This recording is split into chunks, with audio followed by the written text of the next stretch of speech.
Okay, here we go on the leopard. Oops, helps if I turn the leopard on.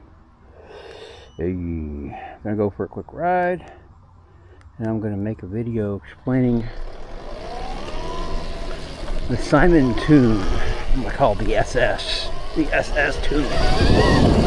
Yeah, SS tune feels pretty good. Woo. Hell yeah! All right. Cars, here we go.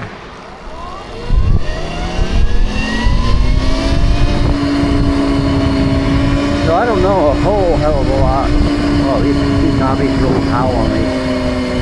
Put out here in the grass. Save my knobbies a little bit.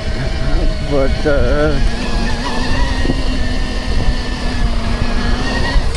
tune is kind of weird because it seems counterintuitive. Because on all the power levels, you actually turn everything down. So you might think that you're not going to get full power out of the bike, but you do because you've got another section of the tune turned up. And the really brilliant thing about it is the way this throttle is set up. Now he actually has his throttle a little bit different than what I ended up on. He has his at 0 line.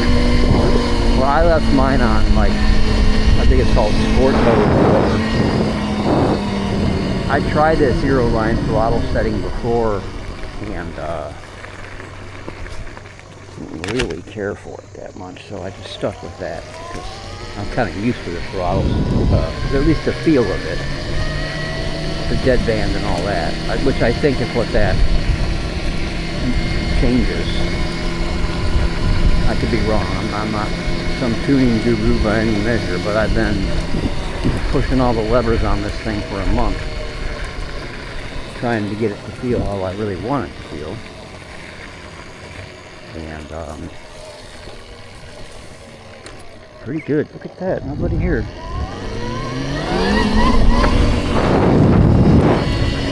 Okay. So anyway, I'm going to go through here, my little loop, like I always go through here. So the cool thing is, like, just there. Like, I just got on the throttle and did not break traction. So the way that he explained this to me is that it's faster because it's smoother. In other words, you're not breaking traction all the time, peeling out everywhere you go. You're putting the power to the ground, which I get that. And I'm currently in mode 2 only for this little tight trail that I ride here. I don't need any more than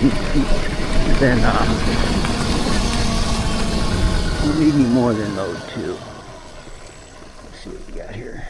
Ooh, there that lady's walking up there.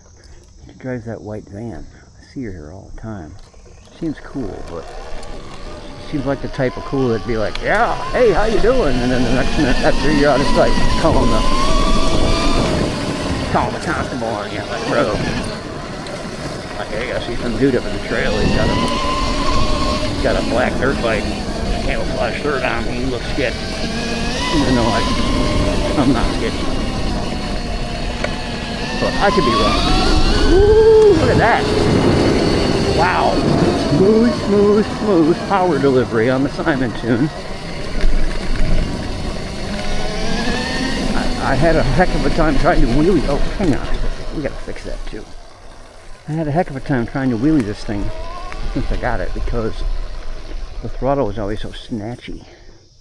Look at this stupid freaking thorn bush, man. I hate those. Here, these guys. Show him who the boss is. Oh yeah, bud. You won't hit me in the face again. There was another one the other day that freaking hit me hard the other day. Go back over there and get that guy too while I'm thinking about it.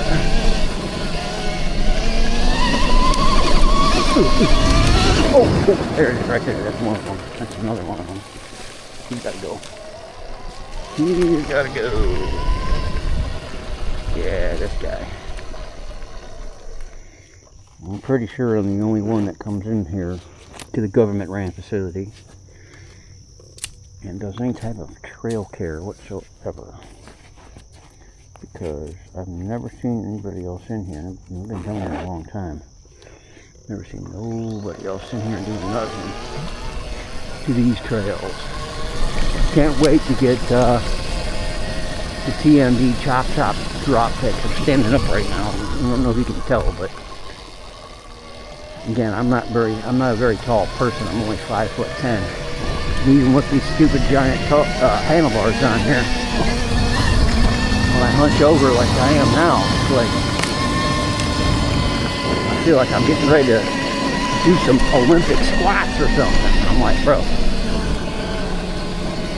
I think I'm a little too old for that. So if I can get those pegs down 1.5 inches, it will help immensely. Okay, where's she at now? She comes in here and walks the dog. There she is. Probably used to seeing me by now, but there was another branch over here that I'm going to take care of. And then we'll go back to the other back section down inside there a little ways.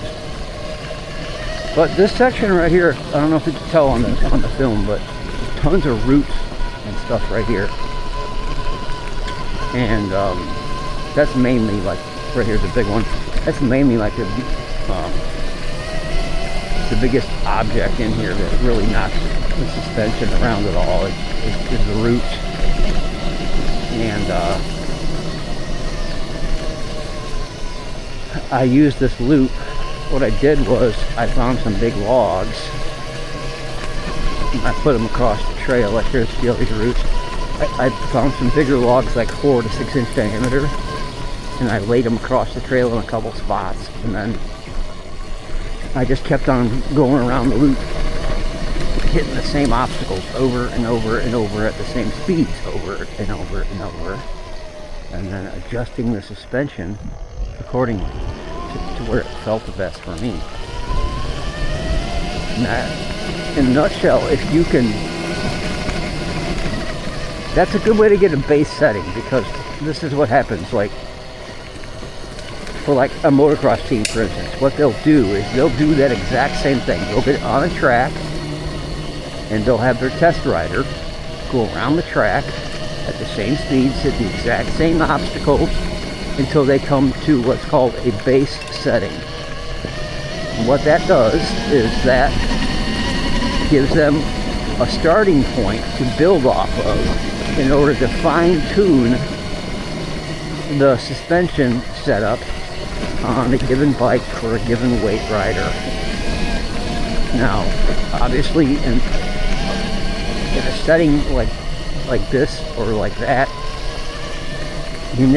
the odds of ever coming across the same exact type of terrain over and over again are pretty slim. Except, I mean, in my case, I ride in this place all the time, so for me it works. But I have gone a couple other places on this bike since I put the suspension on here, and it was definitely different type of terrain, more rocky, for instance, like kind of like, I don't want to say rock garden, but definitely more rocky. And suspension felt pretty dialed for that too, honestly. So I know that, like I say, with, like say, a motocross, any type of a racing team, when they do their suspension development, that's how they do it. Is they hit the same stuff over and over and over to find a good baseline. Get it set up, you know, with the amount of rebound they want, the amount of compression they want, high speed, low speed, all that. Get it all set up. And somebody doing like some birthday pictures or something. I just photobombed that guy. Oh, it's a pregnant lady. You're doing pregnant pictures. But anyway, that'll give you a baseline on suspension tuning, no matter what kind of a bike you're on. Some bikes you're able to tune better than others, depending on the quality. Well, quality may not be a good word, but depending on the suspension. We'll say it like that. But first and foremost, you absolutely have to have the right spring rate for your weight. I gotta go by this lady. She's got headphones in. She won't be able to hear me, so probably I don't want to startle it. You know.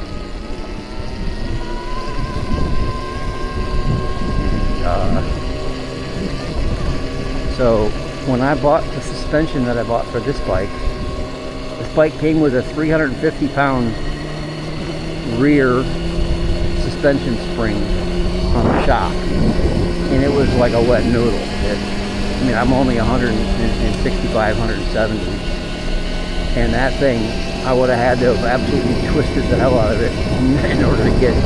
It had like 4 inch, well, maybe not that much. It had like 3 3/4 inches of sag just from sitting on it. So it rode real, like going over small stuff, it was rough because the suspension was already a pretty good ways into the amount of travel that it had.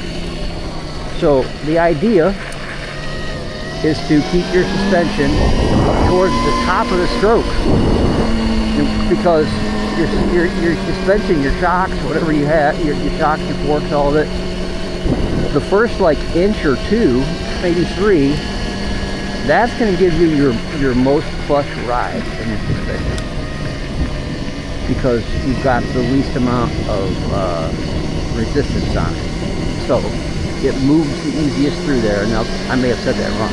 That's probably not the right way to really say it, but in a nutshell, that's what happens. So the first few inches of your suspension travel are going to be the softest and feel the most plush for going over small stuff. Because as you get further into the stroke of the suspension,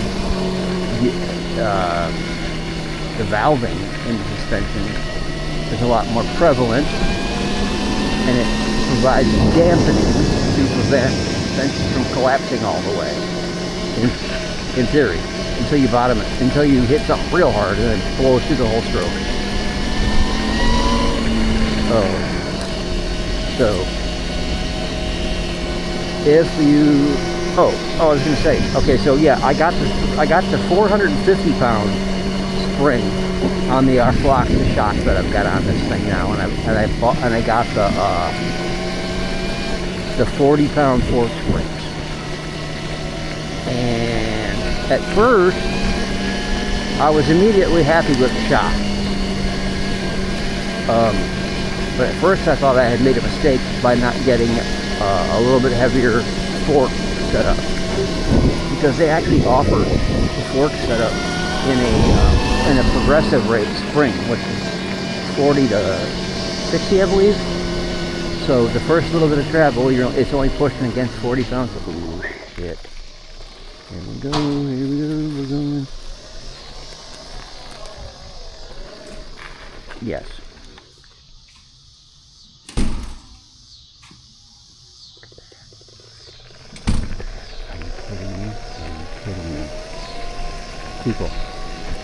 People. That's the man right there. Oh shit! Ooh, it's on my trunk. That's the man. Oh my god! I came up on the man on the shitter. Oh shit! Dude, and I was so quiet. On the Arctic Leopard. He didn't even hear me. Oh my god, that's funny. Okay. Dude. Oh my god, I thought for sure he was going to come out of there and see me, and I was going to have to run. Oh my god, that is so funny. Over here in the government facility, I thought for sure that was going to be the deal. Wow. Oh my gosh, I'm glad I got that on film. But anyway, I don't even know. He may not even chase me or care or whatever. In all honesty, I've only heard lore of people getting hassled in here, but I never have. But I don't also go zipping around the roads real much. I just hit a whole lot of these little trails and that sort of thing. When I see somebody, I'm very respectful towards them and go slow and respect their space. Oh shit, there's another one. Oh man, we're getting out of here. I wonder how they know I'm here. Look. Maybe he did see me. Damn. Nah, it's fine. I'm probably just paranoid.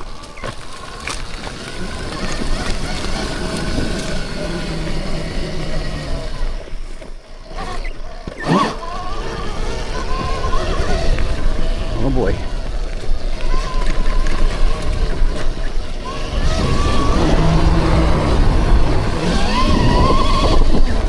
Get over here where I can hide a little bit.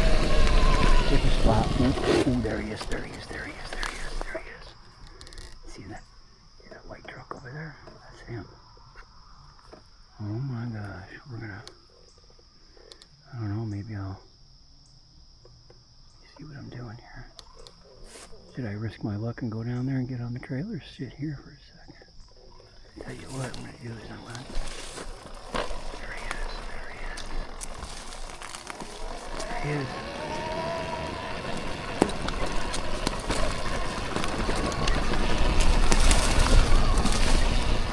Dude, you could never in a million years get away with that on a gas pipe.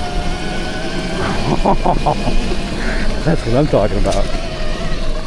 Woo! Rogue Rider 1 here.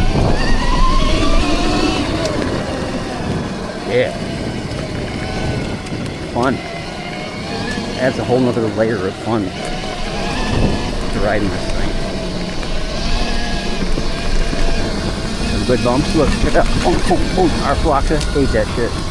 Get the pipes. Our Floxa ate that shit. There we go up this hill. I can't tell on film, but it's a big hill. Yeah, handguard helping me out there. Woo! Woo! Bro, okay, I gotta calm down.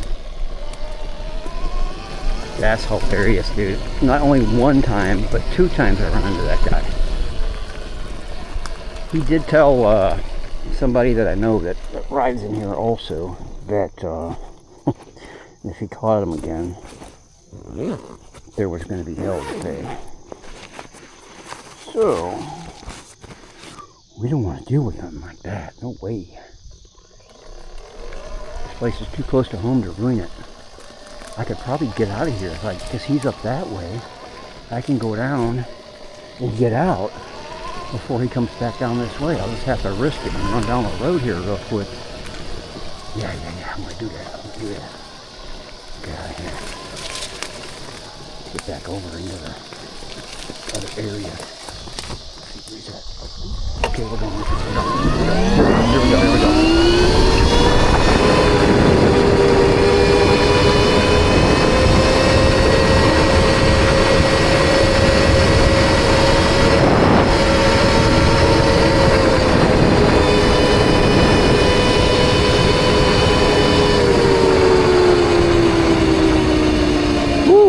Okay, that was easy. That was easy. As long as he's not coming. Haha!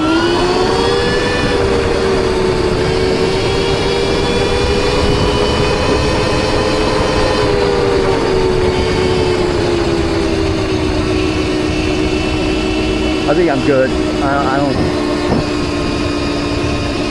I mean, there ain't no way in hell I'm stopping for him, but if he tries to pull me over or something, I'm just gonna have to bust out with the old school Hazard County freaking getaway, I guess. Ooh. Easy was a good time. Anyway, I'm gonna pause the video, and then when I get back into my garage, I'm going to make a video of the tune showing exactly what this tune looks like on the cars I ever had. But I'm going to get out of here real quick, so bear with me. Okay, second part of the video. Here is the tune. Obviously this is the first part that shows where all this stuff is on there. And then let me go to Pro Enable. And then you've got 250 and 550 here. That's important. 250, 550. This is also very important. The throttle ACC step is 140 now. The throttle response, I left it in sport. He left it in 0 line. You do what feels best for you, but for me, that I was kind of used to that, so I left it there. And then throttle deck step is 160. I think between these two numbers is really what gives the throttle that sweet feeling. And then the ratios and speed too. This is kind of odd. You would think that you're not using like a whole lot of the power that's available, but yet somehow, whoops, somehow it this feels fantastic. And then the ratios in gear, this is what really determines like your mode selector, 1, 2, 3, and then 4. And then he doesn't like regen, so he turned his regen all down. I like my regen like this. This is a good amount of regen if you ask me, because you still have regen, but it won't lock the back tire up really. And then I like the race response here. It gives it, in case you want to snap the throttle and get up your front end over a log or something. That works real good. And then there has been a lot of people, me included, this took me for this guy, a guy named Ben Pon on the Facebook group, turned me on to this. PID parameters, Chi, start, mid, and max. So I had a big problem with this bike to where it felt like it had a cogging feeling, like a buffering, or how, I don't know how else to explain it, but the stock setting on this was 223, and I changed it per Ben's instruction to this. He told me just to go up, play with it until you found it, what worked, and that got rid of that whole shitty feeling.